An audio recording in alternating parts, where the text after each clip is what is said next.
Labbaik Allahumma labbaik, labbaik la syarika laka labbaik, innal hamda wan ni'mata lak, wal mulka la syarika lak.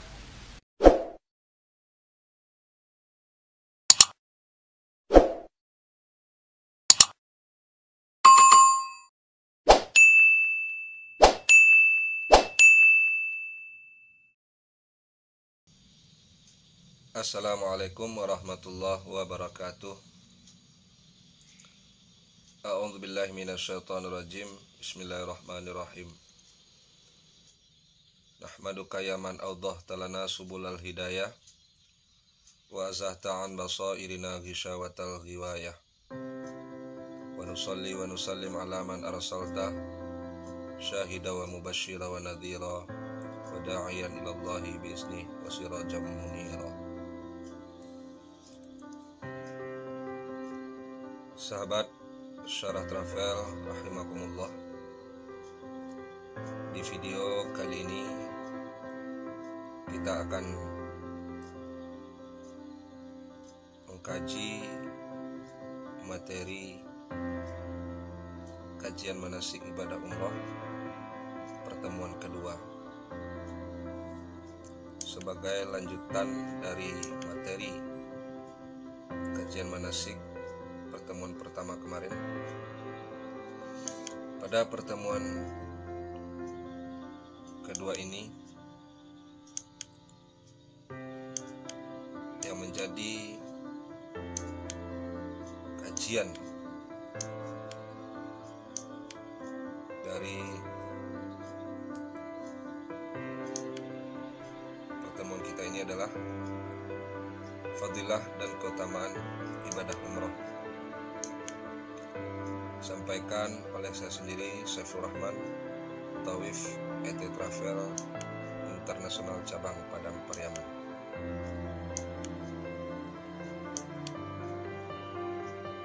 Sebelumnya kita akan lihat terlebih dahulu perbedaan haji dan umrah.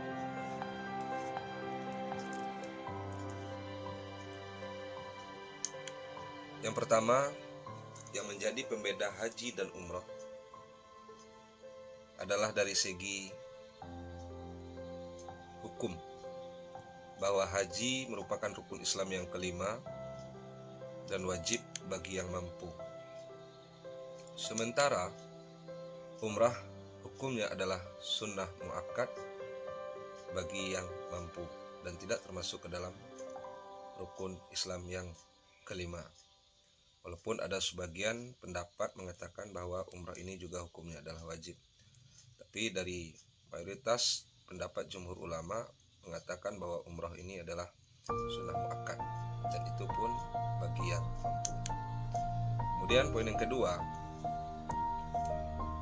haji itu hanya bisa dilaksanakan di dalam bulan Zulhijjah, di dalam bulan Hijriyah yang terdiri dari 12 bulan. Itu haji ini hanya bisa dilaksanakan di bulan Zulhijjah saja. Di luar bulan Zulhijjah tidak bisa melaksanakan ibadah haji. Sementara umrah itu waktunya boleh sepanjang tahun. Bisa saja di bulan Muharram, Safar, Rabiul Awal, Rabiul Akhir, Jumadil Awal, Jumadil Akhir, Rajab, Sya'ban, Ramadan, Syawal, Dzulqa'dah, bahkan di bulan Zulhijjah itu sendiri juga boleh melaksanakan ibadah umrah. Yang pasti setiap jamaah haji pasti berkesempatan melaksanakan ibadah umrah, tapi setiap jamaah umrah tentu bisa melaksanakan ibadah haji. Kemudian pembedaan yang ketiga adalah bahwa haji, prosesi haji ini itu dilaksanakan di Masjidil Haram, di Arafah, Musdalifah, dan Mina. Sementara umrah itu tempat pelaksananya hanya di Masjidil Haram saja. Kemudian pembeda yang keempat adalah bahwa haji itu rukunnya ihram, wukuf di Arafah, tawaf mengelilingi Ka'bah, sa'i, jalan antara Safa dan Marwah, tahallul dan tartib. Sementara umrah rukunnya adalah ihram, tawaf, sa'i, tahallul dan tartib. Jadi yang tidak termasuk ke dalam umrah yang membedakan dengan haji adalah wukuf saja.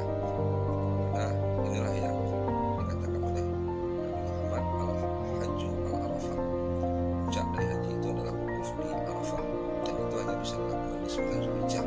Hanya haji hanya bisa dilakukan di bulan Zulhijjah. Sementara rukun-rukun yang lain juga dikerjakan di dalam ibadah umrah. Kemudian kita lihat pembeda haji dan umrah berikutnya adalah yang kelima. Kalau wajib haji itu menjauhi larangan, mabit di Muzdalifah dan Mina serta melempar jumrah dan tawaf wada. Sementara wajib umrah itu hanya menjauhi larangan-larangan umrah saja. Nah, secara umum 5 poin besar inilah yang membedakan antara haji dengan umrah. Kemudian selanjutnya kita coba melihat dalil ataupun yang menjadi landasan tentang pelaksanaan ibadah haji ataupun umrah, tentang anjuran untuk melaksanakan haji ataupun umrah ini. Pertama yang menjadi dalilnya ataupun dasarnya adalah Al-Quran surah Al-Imran surah yang ketiga di dalam ayat 97. Allah Subhanahu wa taala berfirman, "Walillahi 'alan nasi hajjul baiti man istata'a ilaihi sabila." Dan menjadi hak Allah kewajiban bagi manusia untuk berhaji ke Baitullah bagi orang yang sanggup ke Baitullah itu dengan berjalan. Jadi dalam artian adalah kategori sanggup man istata'a ini maksudnya memiliki kesanggupan dari segi fisik, dari segi materi, dari segi psikis, dari segi keamanan. Nah, dalam artian kalau memiliki kesanggupan seperti ini maka wajib bagi mereka untuk melaksanakan ibadah haji ke Baitullah, yaitunya Mekah Al-Mukarramah. Kemudian dalil kedua, kita lihat firman Allah Subhanahu wa taala di dalam surah Al-Baqarah, surah yang kedua di dalam ayat 158. Allah Subhanahu wa taala berfirman, "Inna Shafa wal Marwata min sya'airillah. Faman hajjal baita aw yatamara fala junaha alaih ayattawafa bihima wa man tatawwa'a khairan fa innallaha syakirun alim." Sesungguhnya Safa dan Marwah itu adalah sebagian daripada syariat ataupun syiar agama Allah. Maka barang siapa yang melaksanakan haji ke Baitullah atau melaksanakan ibadah umrah, maka tidak ada dosa lagi baginya ketika dia bertawaf, melaksanakan tawaf pada keduanya. Dan orang yang melakukan kebaikan, berbuat sunat dengan melakukan kebaikan, maka sesungguhnya Allah penerima syukur lagi Maha mengetahui. Nah, dalam artian di sini adalah bahwa Bukit Safa dan Marwah sebagai tempat melaksanakan sa'i sebagai rukun haji ataupun umrah itu merupakan bagian daripada syiar syariat agama Allah. Dan orang yang melaksanakan haji ke Baitullah maka ataupun melaksanakan ibadah umrah, maka secara tidak langsung dosa-dosanya telah diampuni oleh Allah Subhanahu wa taala. Jadi di antara keutamaan haji dan umrah ini sesungguhnya kita mendapatkan balasan dari Allah Subhanahu wa taala berupa ampunan. Bahkan ampunan itu sudah Allah berikan kepada kita ketika kita sedang melakukan tawaf, baik ketika haji maupun umrah. Kemudian dalil yang ketiga, anjuran untuk melaksanakan haji ataupun umrah ini adalah surah Al-Baqarah, surah yang kedua di dalam ayat 166. Allah Subhanahu wa taala berfirman, "Wa atimul hajja wal umrata lillah." Dan sempurnakanlah olehmu sekalian melaksanakan ibadah haji dan umrah ikhlas karena Allah. Jadi ini merupakan kunci dari pelaksanaan ibadah haji ataupun umrah yang kita laksanakan, bahwa segala rukun, wajib dan syaratnya kita penuhi, baik itu haji maupun umrah. Semua kegiatan rangkaian ibadah yang kita lakukan itu dalam prosesi haji maupun umrah itu semuanya adalah ikhlas karena mengharapkan ridha Allah semata. inilah sahabat Sholat Travel yang menjadi dasar ataupun dalil bagi kita untuk melaksanakan ibadah haji ataupun umroh. Selanjutnya kita lihat, karena ini adalah khusus kajian manasik ibadah umroh, maka kita coba di pertemuan kedua ini melihat beberapa keutamaan umroh. Yang pertama yang menjadi keutamaan umroh itu ataupun fadilah ataupun bahkan keutamaan ini sesungguhnya sahabat Sholat Travel, Bapak Ibu, bisa menjadikan sebagai tujuan daripada pelaksanaan ibadah umroh ataupun nawait kita melaksanakan ibadah umroh ini untuk apa. Nah, ini keutamaan umroh yang akan kita kaji ini sesungguhnya bisa menjadi goal ataupun menjadi target, menjadi nawait bagi kita melaksanakan ibadah umroh. Karena dengan ikhlas karena Allah tadi, keutamaan ibadah umroh yang akan kita sampaikan ini tentu akan Allah berikan kepada kita yang melaksanakan ibadah umroh ikhlas. Yang pertama, di antara keutamaan umroh yang bisa kita capai dari pelaksanaan ibadah umroh kita itu adalah yang disampaikan oleh Rasulullah SAW dalam hadis, al-umratu ilal umroh kaffaratul lima bainahuma wal hajjul mabrur laisa lahu jaza illa jannah, rawahul Bukhari wal Muslim. Antara ibadah umroh yang satu dengan umroh berikutnya akan menjadi penghapus dosa, penggugur dosa di antara keduanya, dan haji yang mabrur tiada yang pantas balasan untuknya kecuali surga. Hadis riwayat Bukhari dan Muslim. Di dalam artian seperti yang disampaikan tadi dalam anjuran ataupun dalil haji dan umroh, sesungguhnya ibadah umroh yang kita laksanakan itu bisa menjadi penggugur dosa, penghapus dosa, bisa menjadi kafarat. Kafarah artinya adalah penutup segala dosa-dosa yang mungkin pernah kita lakukan sebelum ini. Kemudian haji yang mabrur, kata Rasulullah, balasan yang paling pantas untuk orang melaksanakan dan mendapatkan haji yang mabrur itu adalah surga Allah Subhanahu wa Ta'ala. Mudah-mudahan Bapak Ibu sahabat Sholat Travel yang melaksanakan umroh, umrah yang kita laksanakan ini menjadi penggugur ataupun penghapus dosa-dosa yang pernah kita lakukan. Kemudian keutamaan umroh yang kedua adalah bahwa umroh itu menjadi merupakan sebuah jihad,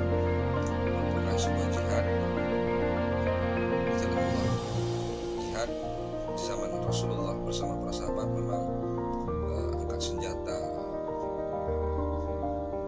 membawa pedang, menunggangi unta, kuda, melawan musuh kaum musyrikin, kaum kafir, kaum munafik.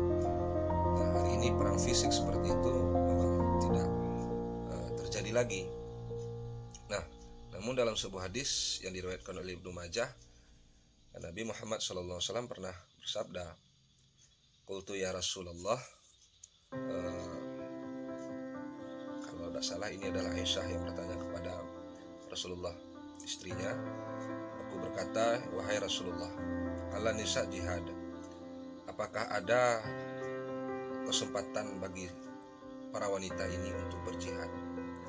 Qol, Rasulullah menjawab, "Na'am, ada.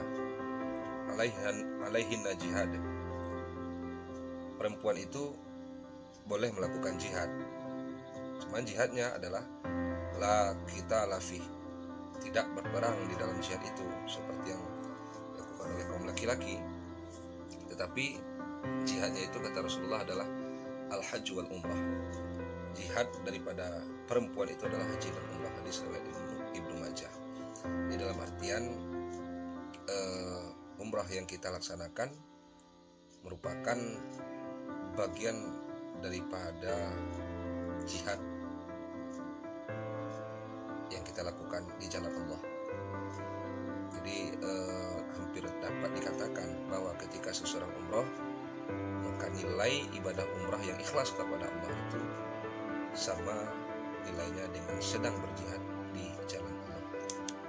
Kemudian poin yang ketiga yang merupakan fadilah ataupun keutamaan ibadah umroh itu adalah setiap jamaah umroh berkesempatan melipat gandakan pahala daripada ibadah yang dilakukannya. Hal ini tertuang dalam sebuah hadis Rasulullah yang diriwayatkan oleh Ahmad dan Ibnu Majah.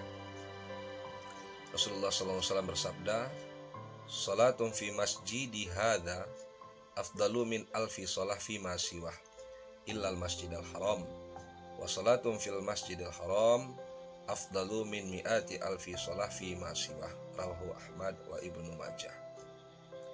Artinya, kata Rasulullah, salat yang dilakukan di masjidku ini maksud Nabi adalah Masjid Nabawi, masjid di Madinah, lebih utama, lebih afdal daripada 1000 salat yang dilakukan di luar masjidku ini, selain masjidku ini, kecuali Masjidil Haram.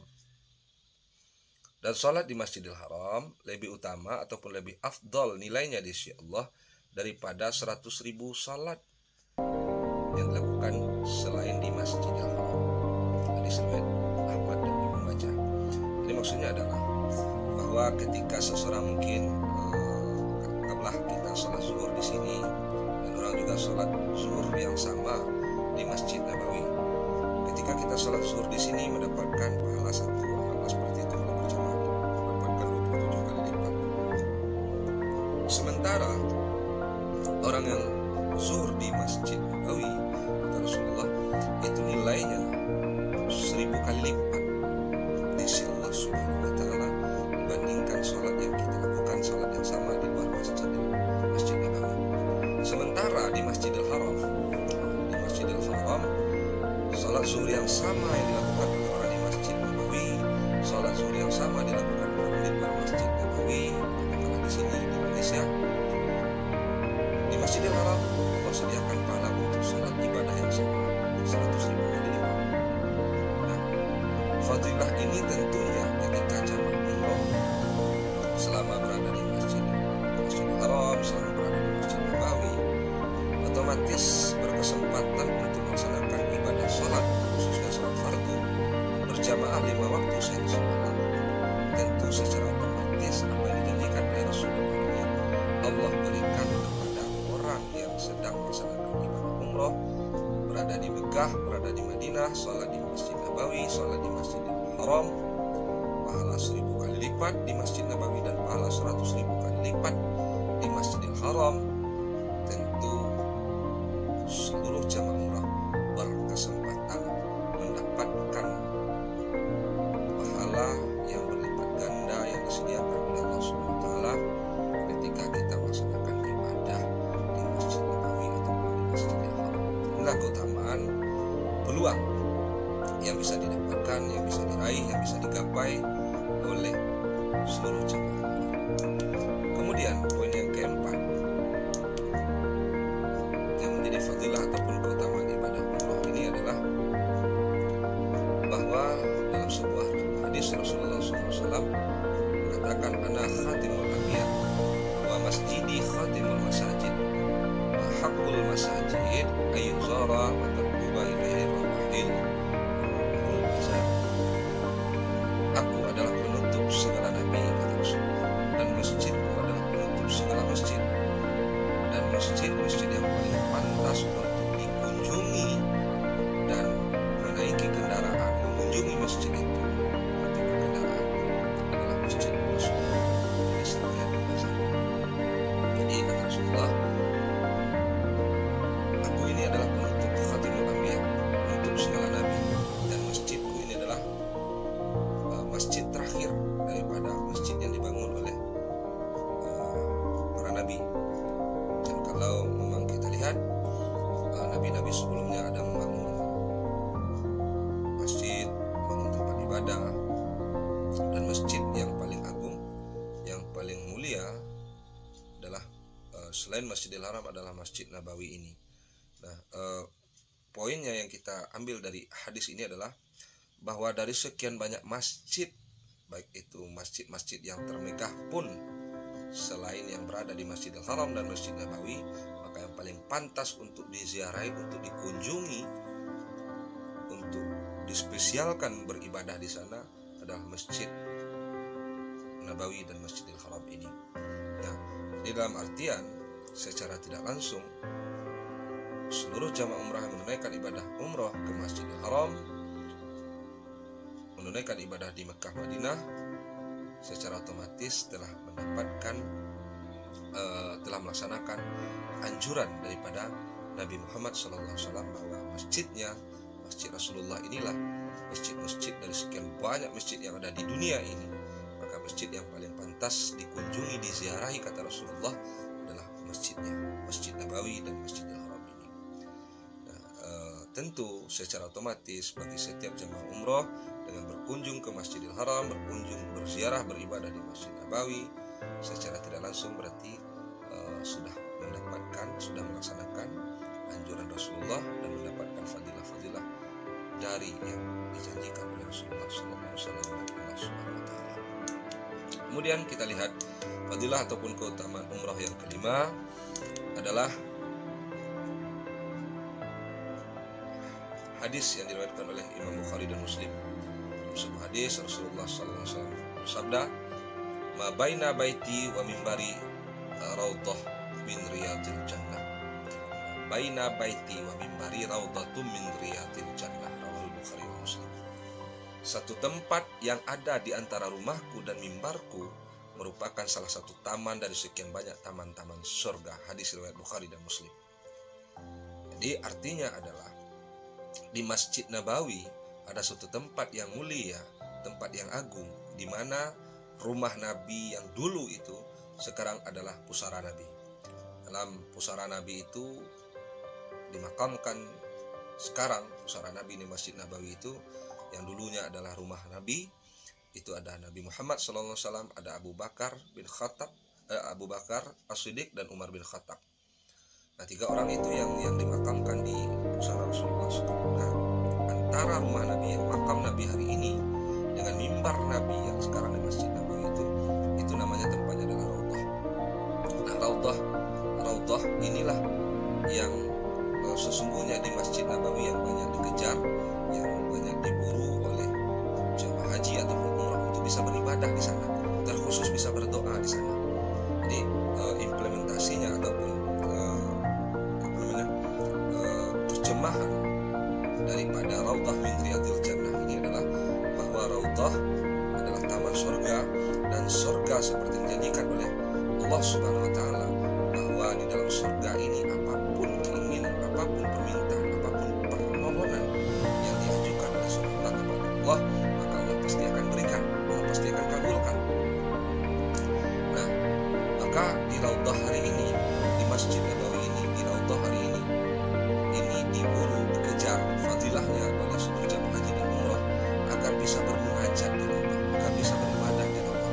Jadi Bapak Ibu, sahabat Suara Travel, ketika kita melaksanakan ibadah umrah, kita akan berkesempatan datang ke Masjid Nabawi, dan sebisa mungkin usahakanlah kita bisa sampai ke Raudhah dan beribadah di Raudhah, dan insyaallah itu akan kami bimbing, kami arahkan ke Raudhah, kami akan kasih tunjuk, kami akan dampingi Bapak, Ibu-ibu untuk bisa sampai di Raudhah. Ketika kita bisa masuk di lokasi zona Raudhah ini, maka usahakanlah dengan sekhusyuk mungkin, dengan seikhlas mungkin, dengan seserius mungkin kita melaksanakan ibadah di sana dan berdoa, bermunajat kepada Allah di sana.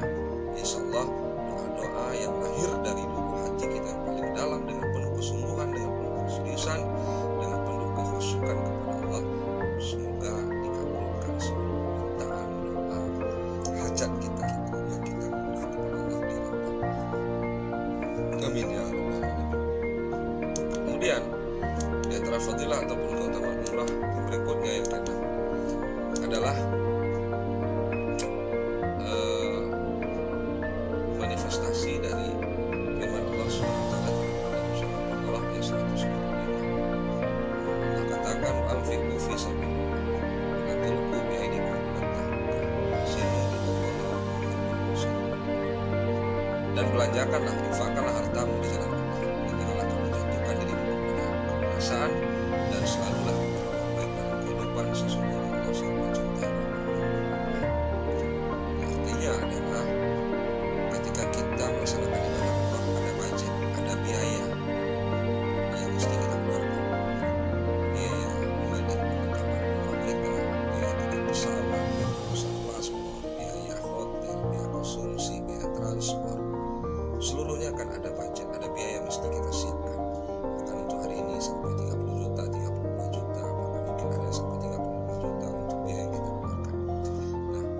kan kita ambilkan dari harta rezeki yang Allah titipkan kepada kita. Nah, sesungguhnya Bapak Ibu sahabat Sarah Travel, harta, biaya yang kita keluarkan untuk pelaksanaan ibadah umroh ini, sesungguhnya biaya itu sedang kita belanjakan, harta kita itu sedang kita belanjakan di jalan Allah.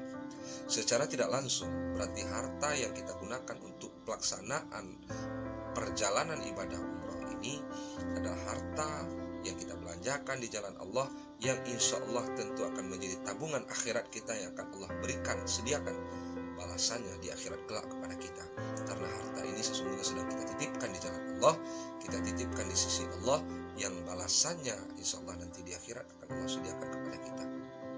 Kalau bahasa Minangnya, bahasa Pariamannya khususnya, kegunaan harta ada 3. Yang pertama untuk iswa, untuk anan kalapua, untuk anan kabusua. Dalam artian adalah harta-harta yang kita belanjakan di jalan Allah, sesungguhnya harta itu sedang kita titipkan menjadi untuk tabungan akhirat kita. Sementara kegunaan harta yang kedua adalah untuk anan kabuswa, artinya adalah harta kita belikan kepada makanan, kepada konsumsi yang kita konsumsi setiap hari. Maka hampir dapat dipastikan harta yang kita gunakan untuk konsumsi itu pada akhirnya akan keluar sesuatu yang BAB, katakanlah busuk. Kemudian harta yang untuk yang kalapua dalam artian adalah harta yang kita belanjakan untuk mungkin berupa pakaian, mungkin berupa lemari, mungkin berupa handphone, kendaraan, itu semua akan musnah pada masanya. Akan ada masa untuk punah dan berakhirnya. Maka beruntunglah orang-orang yang berusaha di dalam hidupnya lalu diberikan rezeki oleh Allah, dan rezeki itu bisa dia bawa mati dengan cara adalah membelanjakannya di jalan Allah, dijadikan menjadi tabungan akhirat. Nah, untuk biaya umrah ini insya Allah itu masuk dalam kategori tabungan akhirat yang insya Allah Allah sediakan nanti balasannya di yaumil qiyamah untuk kita. Kemudian terakhir yang menjadi fadilah ataupun keutamaan daripada ibadah umrah ini adalah bahwa apa yang disampaikan oleh Rasulullah yang diriwayatkan oleh Ibnu Majah, al-ghazi fi sabilillah wal hajj wal mu'tamir wafdullah da'ahum fa'ajabuh wa sa'aluh fa'atahum, rawahu Ibnu Majah. Orang yang berjuang di jalan Allah, orang melaksanakan ibadah haji dan umrah, orang melaksanakan ibadah haji dan umrah ini merupakan tamu Allah. Allah panggil mereka, lalu mereka jawab panggilan Allah, perkenankan panggilan Allah, lalu mereka meminta, memohon, bermunajat kepada Allah. Maka Allah katakan, Allah janjikan, kata Rasulullah, fa'atah, Allah pasti kabulkan, Allah pasti berikan permohonan mereka, pasti berikan permintaan mereka. Jadi dalam artian di sini adalah seperti yang disampaikan di awal tadi, orang berjuang di jalan Allah itu hampir sama nilainya di sisi Allah dengan orang yang melaksanakan ibadah haji dan umrah. Orang yang melaksanakan ibadah haji dan umrah ini nilainya di sisi Allah sama dengan orang yang sedang berjuang berperang di jalan Allah, ataupun mujahid-mujahid yang berjuang di jalan Allah, angkat pedang, tunggangi kuda, tunggangi unta, berjuang mengalahkan melawan kaum kafir, orang muslim di zaman Rasulullah. Nah, haji dan umrah hari ini nilainya di sisi Allah sama dengan sedang berjihad di jalan Allah. Dan istimewanya lagi, sesungguhnya orang berhaji dan umrah itu mereka merupakan tamu-tamu Allah. Allah katakan, Nabi katakan, orang yang haji dan umrah ini disuruh dipanggil oleh Allah, lalu mereka bersegera memenuhi panggilan Allah, menjawab panggilan Allah dengan datang ke Baitullah, melaksanakan ibadah haji dan umrah, melaksanakan tawaf, melaksanakan sa'i waquf di Arafah. Nah, atas atensi, atas sikap orang yang berhaji dan umrah ini memenuhi panggilan Allah, memperkenankan sambutan Allah, maka kata Rasulullah, wasa'aluhu, maka ketika mereka meminta kepada Allah, fa'atahu, maka Allah pasti akan berikan permintaan mereka, Allah kabulkan permohonan mereka. Hadis ini diriwayatkan oleh Ibnu Majah. Bapak Ibu, sahabat Sarah Travel di mana saja berada, inilah diantara keutamaan ataupun fadilah dari ibadah umrah yang kita laksanakan. Mudah-mudahan kita yang diberikan oleh Allah kesempatan, kita diberikan kelapangan, keberkahan rezeki oleh Allah Subhanahu wa taala, sehingga timbul nama itu yang kuat di hati kita untuk bisa melaksanakan, membelanjakan harta kita ini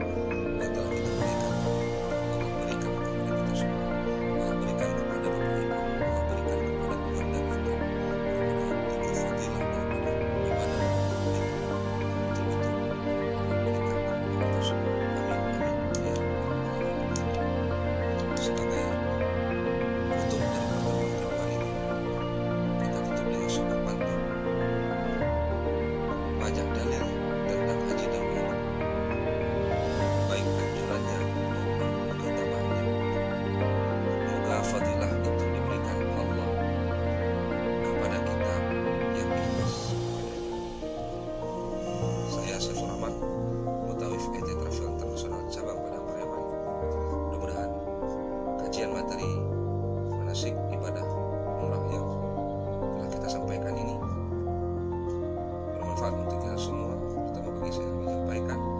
Kita tutup dengan doa kafarat majlis. Terima kasih atas atensi Bapak Ibu semua.